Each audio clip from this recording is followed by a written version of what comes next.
Eu quero ler o texto que está na carta que Paulo escreveu aos Coríntios, a primeira, capítulo 15, há um texto em que ele expressa seu conceito. Capítulo 15, versículo 9 ao 11. Eu estou usando a versão King James atualizada. Bem verdade que a versão atualizada, a nova versão, NVI, elas têm um contexto mais acurado, mas está escrito: pois sou o menor dos apóstolos, nem mereço ser chamado apóstolo, porquanto perseguia a igreja de Deus. Mas pela graça de Deus sou o que sou, e a sua graça para comigo não foi inútil. Antes, trabalhei mais do que todos eles. Todavia, não eu, mas a graça de Deus que vive em mim. Portanto, quer tenha sido eu, quer tenha sido eles, é isso que pregamos e nisso que creste. Amém? Queiram tornar os vossos assentos, por favor. Queridos, eu quero externar a minha gratidão a Deus por participar, fazer parte da história dos 90 anos da Assembleia de Deus em Blumenau, e quero agradecer de uma forma carinhosa, e por mais que eu usasse as palavras, não chegaria à altura no que o meu coração quer dizer, a gratidão ao pastor Nilton, pelo crédito, pelo convite, sua muito digna esposa, pastora Regina, pastor Leidiel, vice-presidente, pastora Juliana, muito bom revê-los, e em vossos nomes agradeço a toda a igreja e a este corpo ministerial. Quero louvar a Deus pela vida dos amigos que Deus me deu, e são tantos, mas eu gostaria de falar: pastor Peter, pastor Marco Romão, pastor Aguiar, pastor Abner, e no nome deles externar a todos os demais amigos que os irmãos vão de convir, que seria impossível, pela misericórdia de Deus, o número de amigos que Ele me deu aqui, eu mencioná-los. Quero agradecer ao pastor Samuel pela receptividade, representando-vos desde a minha chegada no aeroporto, tem me tratado de uma forma excepcional, da qual eu não mereço. Muito obrigado, pastor Samuel Goulart. Quero agradecer a Deus pela vida de todos, pela vida do pastor Pedrinho, navegante, pastor Gilmar. Que Deus abençoe a vocês. Queridos, como se trata da história da igreja e a comemoração, eu gostaria de tratar sobre um assunto muito conhecido, mas muito motivador. Por isso que eu disse que tem algumas versões que, em lugar de último, tem insignificante. Eu gostaria de falar-lhes das experiências e da necessidade que a igreja tem para continuar. Quando nós observamos o contexto, está voltado para Ruperetes. Mas quando nós debruçamos sobre o contexto, a história, nós pegamos algumas experiências que nos motivam a não desistir. Pois aqui está, segundo dar-nos o parecer, que está um personagem que no Novo Testamento, depois de Cristo, é o mais falado. O homem que escreveu 13 mensagens para igrejas, motivando-a a não desistir. Quando nós analisamos, eu vou ser bem sucinto, a coragem, a resiliência, a motivação que sacudia, que vibrava a ponto de superar os chicotes, os desprezos, os naufrágios e o descrédito interno. Quando nós abrimos o leque da história, e biblicamente falando, nos motiva a continuar cada dia. Pois quando nós observamos a história deste homem,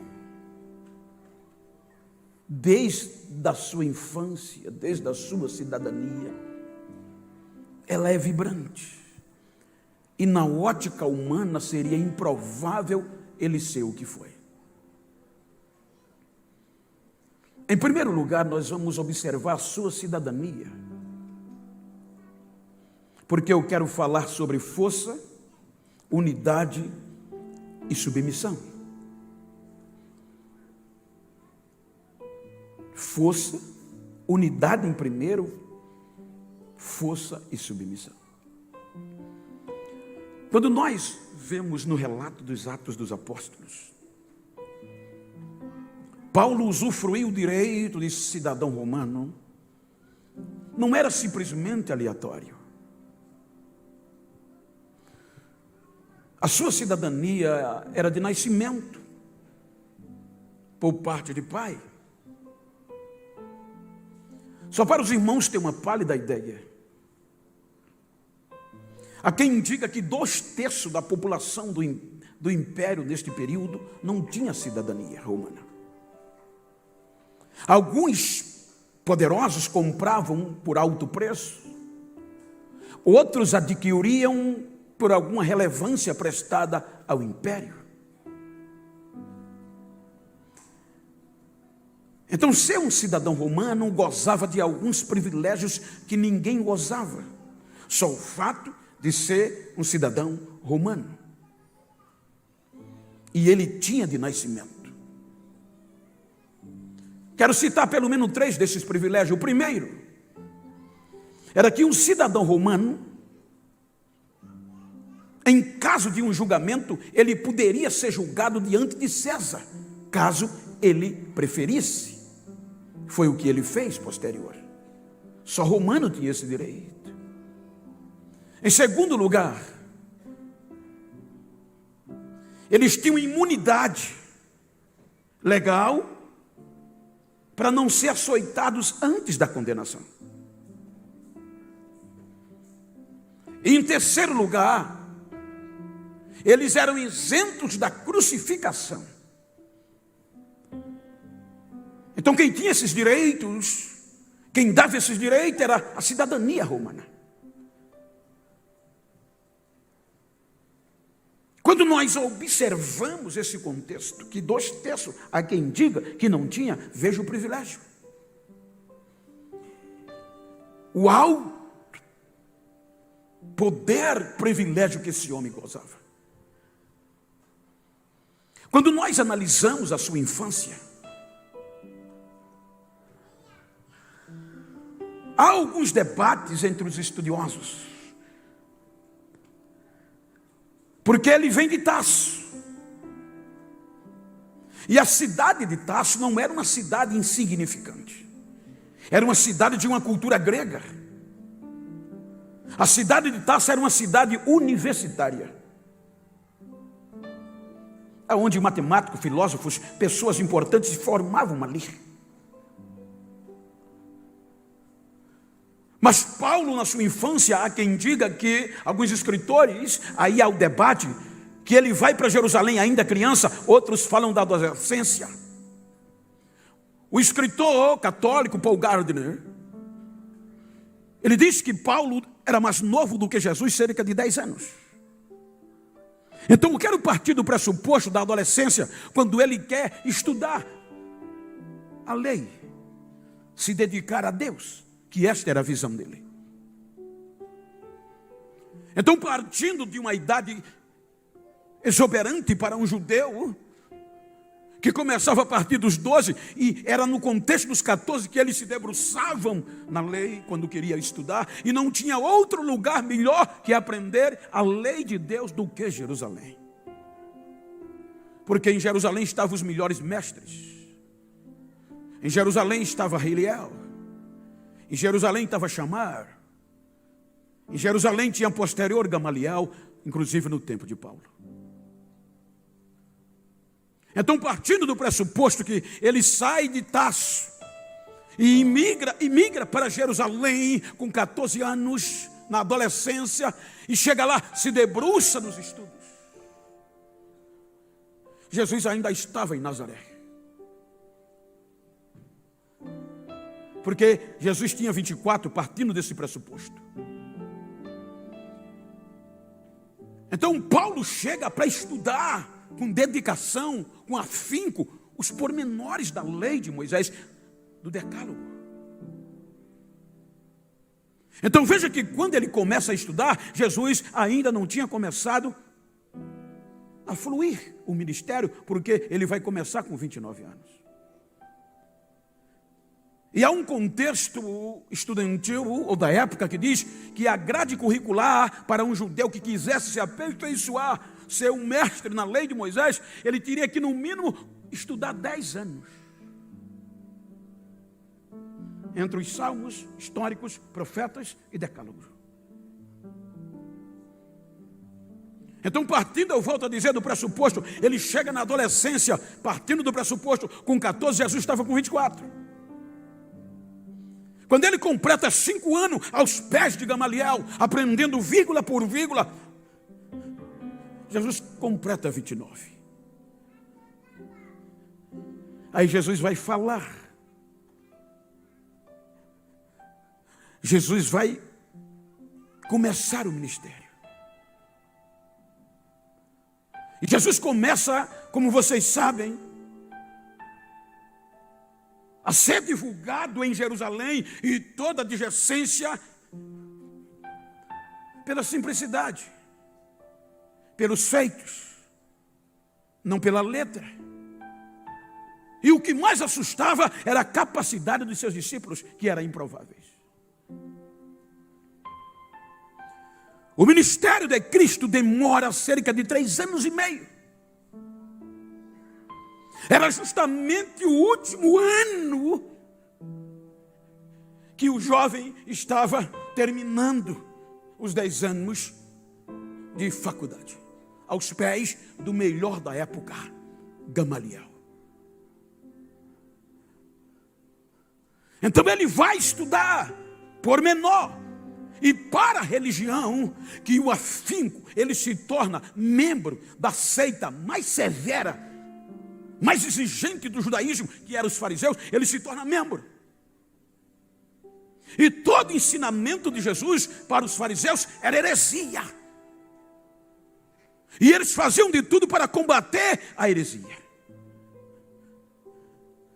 Então, Saulo, que Paulo é o nome romano, mas Saulo, até aqui, vai ouvindo os feitos de Jesus. Toda aquela revolta, toda aquela ira dos fariseus, dos escribas, dos saduceus contra Jesus, Paulo estava ouvindo e aprendendo e se enraivecendo. Ele não entra em ação porque ainda não tinha poder de voz. Então a crucificação de Jesus e a mensagem que a sua igreja, nada ia detê-la. Chega aos ouvidos dele, porque um aluno dedicado, ele é curioso, ele ouve tudo, ele guarda tudo. Então, quando Jesus vai concluir a mensagem do Evangelho, com a morte e posterior ressurreição, veja que o que chega aos ouvidos de Saulo, como aluno, como posterior mestre, é uma notícia mentirosa. Porque o que foi espalhado era que a ressurreição de Cristo era em verdade, era uma mentira.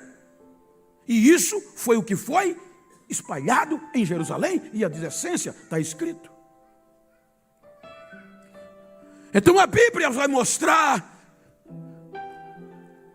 que depois que Jesus vai aos céus e o Pentecoste, o Espírito Santo vem 50 dias após a Páscoa. Uma festa que agregava todos os judeus, fariseus, a autarquia, tudo tinha que estar lá. Então vem o Pentecoste. E ali nasce a igreja. E a igreja vai expandir em Jerusalém. Quando a igreja expande em Jerusalém, as autoridades do judaísmo fazem de tudo para coibir o crescimento, para parar. Mas não conseguia. Porque a Bíblia diz que cada dia o Senhor acrescentava o número. Aquilo que agora estava ameaçada a não existir. Aquilo que a alta cúpula dizia, vamos parar. Eles não têm futuro, são insignificantes, são indoutos. Assustava. A Bíblia diz todos os dias. E o Senhor ia cooperando com eles, fazendo milagres. Então eles vão ameaçar com o milagre do coxo. Veja que a primeira ameaça foi para parar a igreja. Vocês estão proibidos. E quem fala isso? A alta culpa, o sumo sacerdote e a diretoria do judaísmo. Disseram, é proibido vocês, pastor Abner, falar e ensinar nesse nome. É quando Pedro diz, olha, é melhor obedecer aos homens ou a Deus? Em outras palavras, não podemos parar.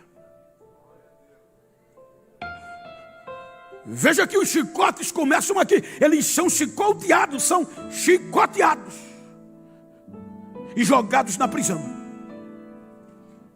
E para susto deles, o anjo vai na cela, sem chave, sem abrir o cadeado e puxa eles para fora. E no outro dia eles estavam nas ruas de Jerusalém pregando a ressurreição, o arrebatamento da igreja. Então agora a prisão, os açoites não resolviam. E quem estava com um diploma novo na mão? Quem tinha sido parabenizado como o melhor aluno da classe. E não era qualquer classe, era a classe do melhor mestre, o mais famoso da época, Gamaliel. Qual era a pessoa que tinha mais conhecimento? Qual era a pessoa que tinha mais capacidade de que, se a violência, se o chicote, se a prisão, se a ordem do judaísmo não parava, vamos convencê-los pela letra. Aí eles se reúnem e determinam. Veja que ele entra como calouro, como iniciante. É quando nessa reunião Gamaliel disse que tem um jovem que tinha toda a característica, conhecedor de vírgula por vírgula da lei, tinha capacidade histórica, filosófica, conhecimentos gerais, era um homem, um jovem polido, era um jovem polido como nenhum outro, diz a Bíblia, na classe. Aí, como se precisava coibir a igreja, que era formada na maior parte de insignificantes, de ignorantes, aí ninguém melhor do que ele.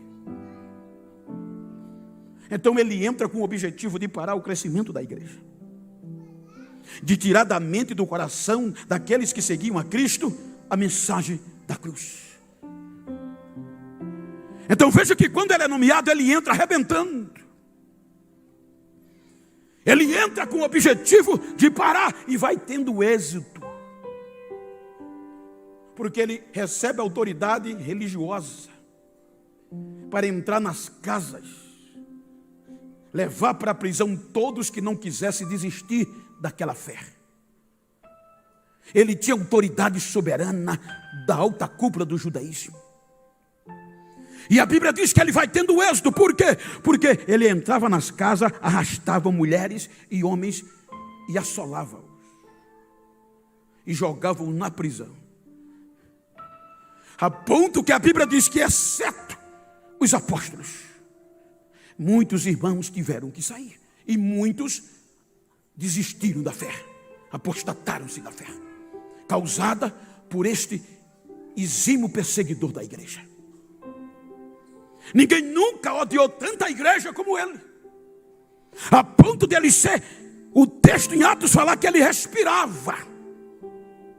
Eu hoje vinha falando, me lembro agora com o pastor Samuel, e ele falando que desde os 21 anos que vive e trabalha na igreja, eu digo, quem trabalha na igreja respira a igreja 24 horas. E Paulo, ele tinha tanta raiva da igreja que respirava ameaça de morte. Não era uma ameaça de raiva, era para matar mesmo. Então, a igreja parece que vai dissuadir.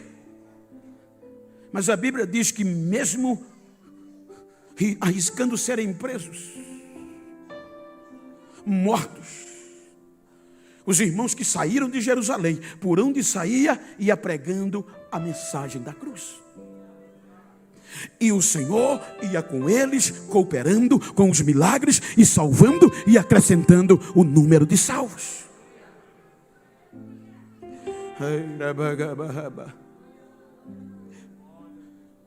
Saulo pega um poder de confiança tão grande que ele vai se tornar membro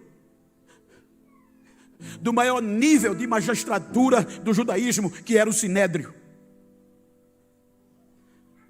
Ele agora é membro do Sinédrio, porque só o Sinédrio tinha direito de dar voto para quem vivia e para quem morria, ou as causas principais que eram julgadas. Por exemplo, essa semana vão julgar um relatório. Quem vai julgar? O Senado. Quem vai votar? Então Paulo fazia parte do grau de mais alta magistratura do judaísmo. Ele tinha o direito de votar quando precisava julgar a causa dos irmãos. Ele tem que morrer. Ele dava o seu voto a favor da morte. Eu quero que eles morram. E o voto dele não era contrário, era para matar.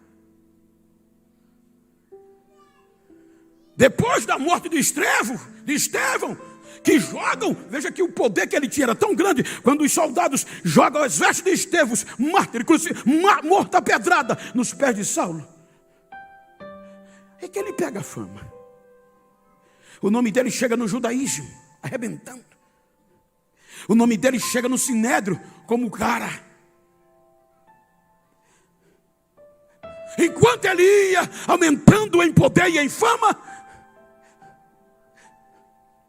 em Jerusalém, a igreja ia ficando vazia. Mas nas regiões, como Samaria, como Damasco, como outros, a Bíblia diz que até os mágicos, que iludiam as pessoas, vendo os crentes simples como Filipe, pregando o evangelho, e Jesus fazendo os milagres, eles largavam a magia e aceitavam Jesus, a ponto de quererem pagar muito dinheiro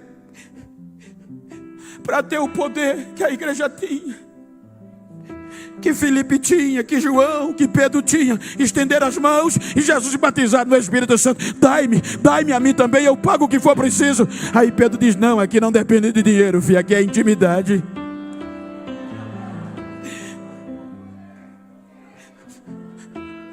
A cidade de Damasco chega o evangelho, a igreja vai crescendo, tomando proporções que era com certeza difícil de parar. Aí é quando ele vai disposto a trazer preso tanto homens como mulheres de Damasco, para trazer para Jerusalém com autoridade.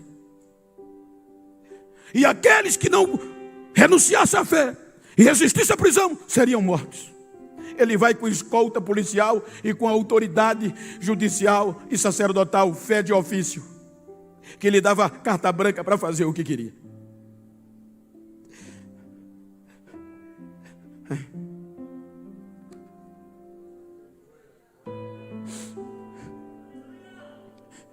Veja que ele era tão polido, gente. Ele era tão preparado, que os soldados que foram com ele da alta elite não entendiam o hebraico. Era o aramaico, o latim e o grego. Então, quando aquela glória vem do céu e cai sobre ele, que ele cai, veja que quando ele pergunta: quem tu és? Que Jesus diz: eu sou Jesus, a quem você persegue. Duro vai ser para você recalcitrar contra os aguilhões. Ou seja, você não vai ter direito de dar coice, filho.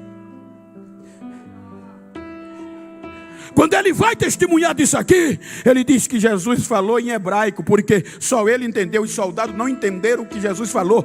Quem tu és? Eu sou Jesus.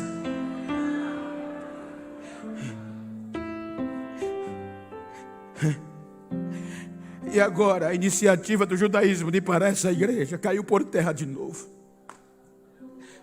A sua maior aposta,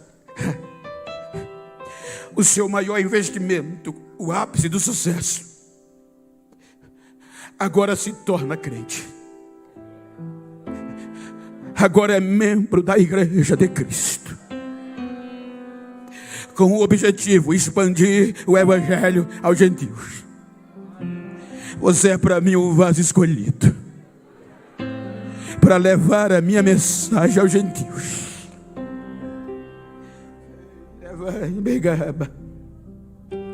Era um homem viajado, um homem polido.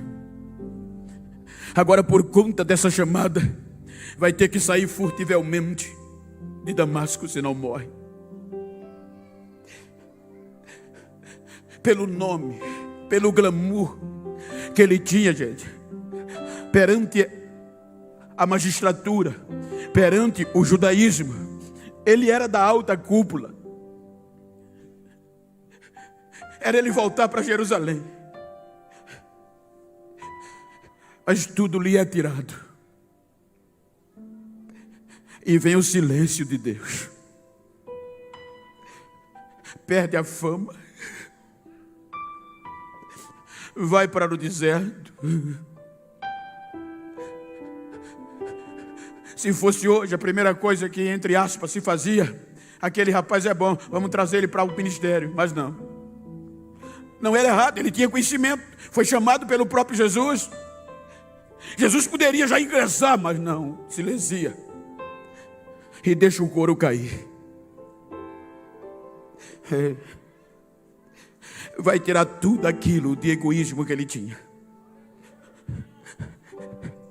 vai tirar toda a sua soberba. Ele disse que deixou todo o conhecimento de lado que tinha para se dedicar à intimidade com Jesus.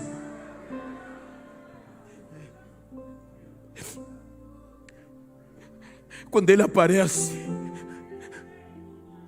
em síntese, que eu já quero concluir pela hora, quando ele aparece, já aparece indo para a primeira viagem missionária.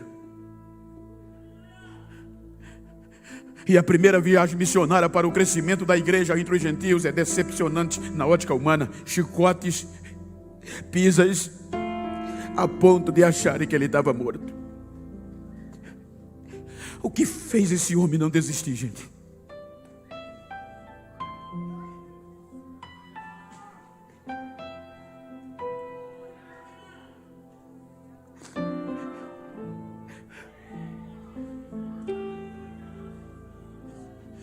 Entre um dia e outro, ele agora não entendia a vontade de Deus.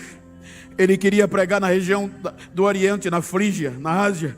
Aí a vontade de Deus era a Europa. Ele não faz questionamento, pega a equipe e migra para a Europa, para expandir a igreja.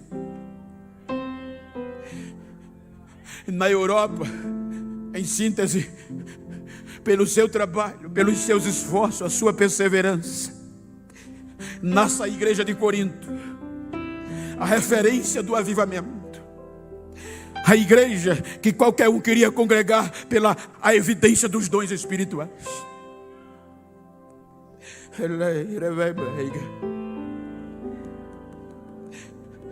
Mas quando ele podia desfrutar, quando ele poderia tirar lucro do seu trabalho, Aí a igreja de Corinto criam-se problemas. E um dos maiores problemas, em forma de síntese, era que parte dos irmãos estava desfazendo o chamado dele.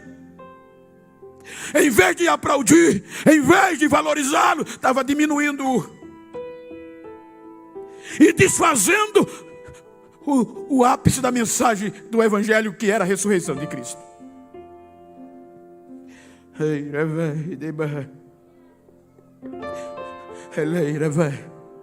Veja que no capítulo 4,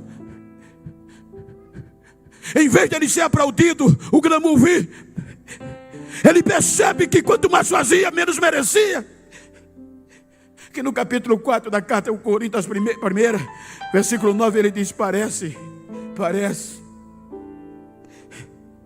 que Deus nos colocou por últimos, como condenados à morte, servindo de espetáculos ao mundo, aos homens e aos anjos. Quando ele vai desabafar acerca do seu apostolado, ele vai falar da ressurreição. Capítulo 15. Ele vai dizer que Jesus ressuscitou. E os irmãos tinham que acreditar nisso, que nisso estava a base da ressurreição. E muitos queriam tirar o seu valor de apóstolo. Entre linhas, Paulo nem apóstolo é. Ele diz: irmão, Cristo ressuscitou. Essa é a mensagem que eu preguei para vocês e vocês creram. Porque se Cristo não ressuscitou, não há ressurreição dos mortos. E aí a vossa fé seria vã. Mas Cristo morreu, ressuscitou ao terceiro dia, como diz as Escrituras. E prova disso é, diz ele no contexto anterior, ele apareceu a Pedro depois de ressuscitado e aos apóstolos. Depois ele apareceu a cerca de mais de 500 pessoas como testemunha, das quais, quando ele escreve, ainda estavam vivas e muitas adormecidas. Depois Cristo apareceu a Tiago e os apóstolos. E por último, apareceu a mim como um abortivo, como o último. Aí é quando ele vai dizer: eu não mereço ser chamado apóstolo mesmo. Eu sou o menor deles. Porque eu persegui a igreja. Mas eu trabalhei mais do que todos os outros. Quanto mais fez, gente, mais... eu trabalhei mais do que eles. Não eu, mas a graça de Deus que me pegou. E se eu ou eles, não importa. O importante é que nós não paramos e nem vamos parar. A mensagem está pregada. Quando ele usa Deus, o último, insignificante, ele era viajado. E os insignificantes, os irmãos vão de convir que ele usa um contexto de ministro. Veja que no capítulo 4 ele diz que os homens nos consideram como ministro de Deus. Isso no original é ruperetes, que quer dizer aqueles homens que são condenados à morte. Se os irmãos observarem a história antiga até hoje, as embarcações, ela tinha o contexto de avançar, era baseada na unidade, na força e na submissão, para um barco chegar ao porto seguro. Por exemplo, se você olhar aquelas embarcações, ela tinha 3 níveis de remadores. O de cima dava direção, os do meio, velocidade, e os últimos, continuação. Mas só que quem estava em cima dava direção ao som de um tom. O do meio, velocidade. E os últimos, os insignificantes, ruperetes, conhecidos como escravos. Eram homens que não valiam mais nada para a sociedade. Eram homens condenados a viver sem ver o sol, enquanto sobrasse fôlego de vida. Só para vocês terem uma ideia, que eu quero concluir com todo respeito, pastor Nilton, se o senhor me permite, pastor Leguiel, por favor, me ajuda aqui, só para você entender. Fique aqui, por favor. Pastor Aguiar, por favor, só para você entender como funcionava, fique aqui. E eu vou para a última. Alinhados, unidade.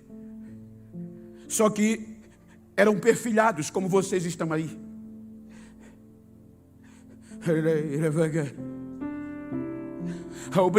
A obrigação era conduzir o barco até o fim, até o porto. Só que lá de cima vinha a direção, do meio a velocidade, e os últimos eram os que mais trabalhavam, porque não tinham direito a descanso. Os últimos eram condenados, escravos. O remo deles era amarrado no punho, o calcanhar era algemado no barco.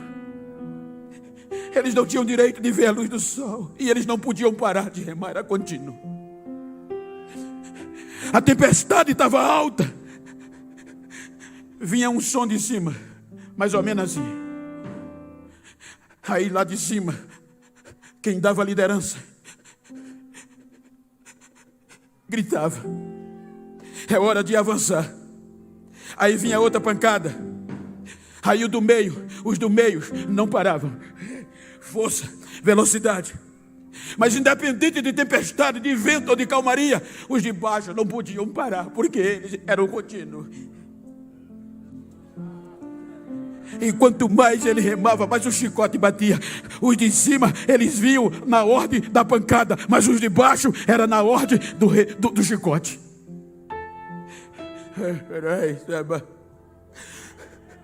É hora de avançar, tempestade. Aí lá de cima, remo. Do meio, remo. Vamos lá. Era aqui, ó, unido. Unidade.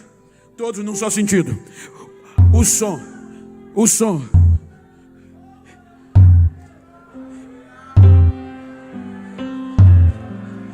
A tempestade aumentava, o som aumentava.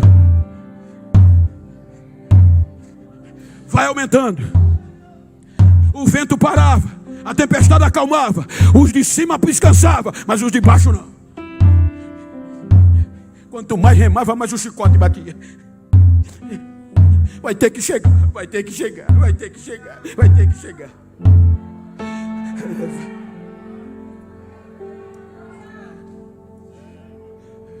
Obrigado, queridos.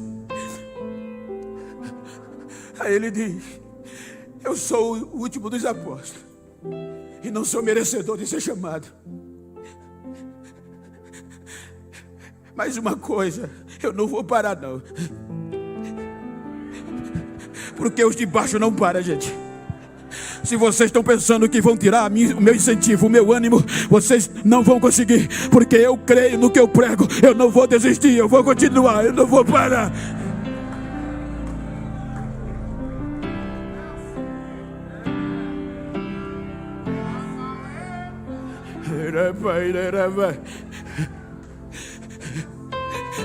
Não é assim que acontece ainda hoje.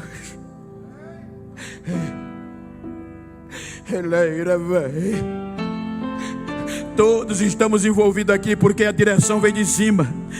O som não vinha de baixo, era de cima. A direção vinha de cima.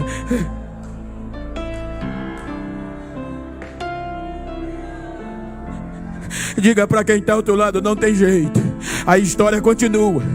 Quanto mais se faz, mais o chicote vem. Mas não podemos parar.